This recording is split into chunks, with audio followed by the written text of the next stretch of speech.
News. ఒక జవాన్ ఆత్మహత్య చేసుకున్న విషాదకర ఘటన చోటు చేసుకుంది.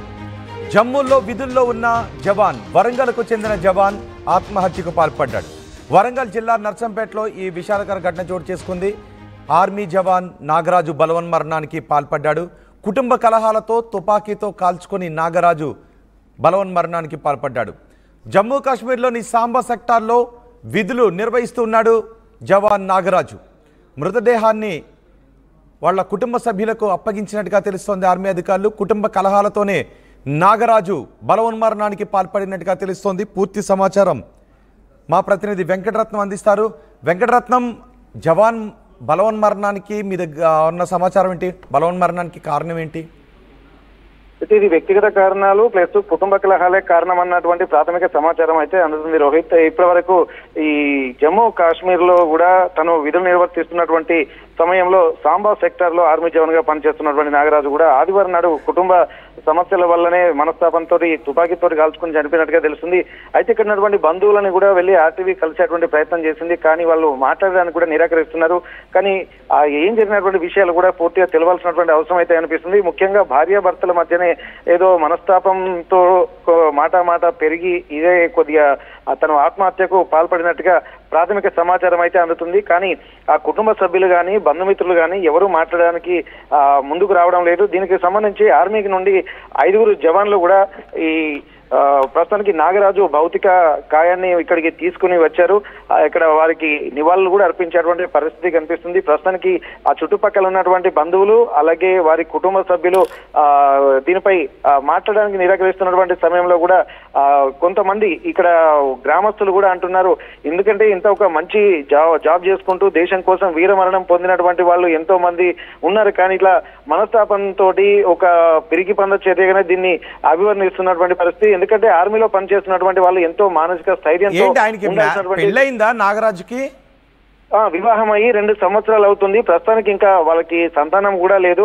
ఇప్పుడు ఆర్మీ జవాన్ గా విధులు నిర్వర్తిస్తున్నటువంటి సమయంలో 2 ఏళ్ల క్రితమే తనకు వివాహం జరిగినట్టుగా తెలుస్తుంది. తన భార్య కూడా ఇంట్లోనే ఉన్నది, కానీ బయటికి ఎవరి రావడం లేదు. ప్లస్ మీడియా వాళ్ళను కూడా వాళ్ళు ఎవరు కలవడానికి ఇష్టపడడం లేదు. కారణాలు ఏందనేది కూడా ఒక సస్పెన్సే కనిపిస్తుంది.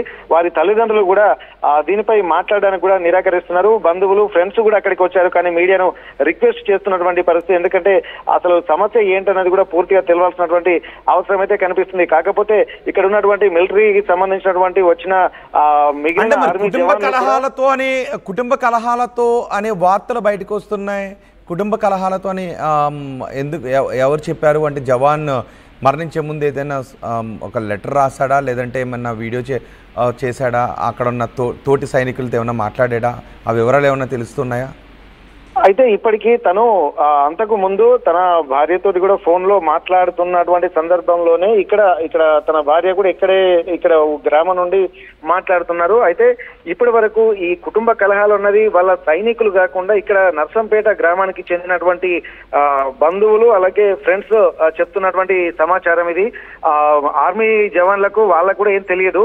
ఇక్కడికి వచ్చిన తర్వాత వాళ్ళు కూడా సంఘటనకు సంబంధించినటువంటి ఆ కారణాలను కూడా అన్వేషించేటువంటి పనిలో ఉన్నారు. వారు కూడా మీడియా రిక్వెస్ట్ చేస్తూ మేము కొన్ని విషయాలు తెలుసుకోవాల్సి ఉంటుంది, కాబట్టి మీడియా కొద్దిగా సంయమనం పాటించాల్సినటువంటి అవసరం కనిపిస్తుందని కూడా వాళ్ళు కూడా మీడియాను రిక్వెస్ట్ చేశారు. అయితే ఈ నేపథ్యంలో కూడా అసలు పూర్తి స్థాయి కారణాలు ఏంటన్నటువంటి విషయంలో వారు కూడా పరిశీలన చేస్తున్నారు. ఎందుకంటే మా అధికారుల ఇన్స్ట్రక్షన్స్ లేకుండా మేము కూడా ఏం మాట్లాడకూడదని చెప్పి మీడియాతో చెప్తున్నటువంటి పరిస్థితి. ఇక్కడ నర్సంపేట బంధువులు మాత్రం కొంత ప్రాథమిక సమాచారం మాత్రం కుటుంబ కలహాలే అన్నటువంటి ప్రాథమిక సమాచారంతో మనకు ఇన్ఫర్మేషన్ తెలిసింది. దీన్ని దృష్టిలో పెట్టుకుని ఆర్టీవీ కూడా వాళ్ళను, బంధువులను, వాళ్ళ తల్లిదండ్రులని అలాగే నాగరాజు మృతుడు భార్యను కూడా కలిసేటువంటి ప్రయత్నం చేసినా కానీ వాళ్ళు నిరాకరించడము. దీనికి సంబంధించి ఎందుకంటే ఇప్పుడే ఒక చనిపోయి విషాద ఛాయలు అలుముకుంటున్నటువంటి నేపథ్యంలో ఇంకా కొద్దిగా డెప్త్ గా వెళ్లకుండా ఉంటే బాగుండన్నటువంటి సూచనల నేపథ్యంలో కూడా కొంత సమయం పాటించాల్సినటువంటి అవసరమే ఆర్టీవీ కూడా అనిపించింది.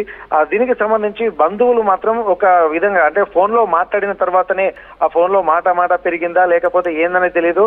నాగరాజు కూడా అంతకుముందు శనివారం రోజు తను కుటుంబ సభ్యులతోటి తన భార్యతోటి కూడా మాట్లాడినట్టుగా తెలుస్తుంది.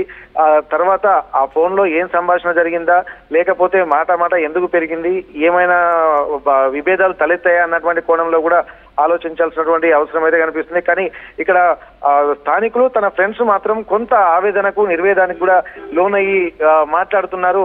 ఇక ఒక జవాను ఆత్మహత్య చేసుకునేటువంటి పరిస్థితులు ఏమొస్తాయి, ఎందుకంటే ఏదైనా ఉంటే సమస్యలకు ప్రతిదానికి పరిష్కారం ఉంటుంది, కానీ ఇట్లా ఆత్మహత్య సమస్యకు పరిష్కారం కాదు కదా అన్నటువంటి సూచనలే వినిపిస్తున్నాయి. ఇప్పటి వరకు వీరమరణం పొందినటువంటి వాళ్ళు ఉన్నారు, కానీ ఆర్మీ సైన్యంలో వండుకుంటూ అది విధులు నిర్వర్తించుకుంటూ సూసైడ్ చేసుకోవడాన్ని కూడా కొంత ఇబ్బందిగా తన ఫ్రెండ్స్ కూడా ఫీల్ అవుతున్నటువంటి పరిస్థితి. రోహిత్, రైట్ వెంకటరత్నం, వరంగల్కు చెందిన ఒక జవాన్ జమ్మూలో విధులు నిర్వహిస్తూ ఉన్నాడు, జమ్మూలోని సాంబా సెక్టార్లో. అయితే కుటుంబ కలహాలతో అతను మనస్తాపానికి చెంది తన తుపాకీతో తానే కాల్చుకొని బలవన్మరణానికి పాల్పడ్డాడు. ఈ బలవన్మరణంతో వాళ్ళ కుటుంబ సభ్యులు ఇప్పుడు కన్నీరు మున్నీరుగా విలపిస్తున్నారు, కానీ కుటుంబ సభ్యులు మాత్రం ఎవరూ మాట్లాడడం లేదు. కుటుంబ కలహాలతోనే జవాన్ నాగరాజు ఆత్మహత్యకు పాల్పడినట్టుగా తెలుస్తూ ఉంది. నాగరాజు మృతదేహాన్ని కుటుంబ సభ్యులకు అప్పగించినట్టుగా తెలుస్తోంది.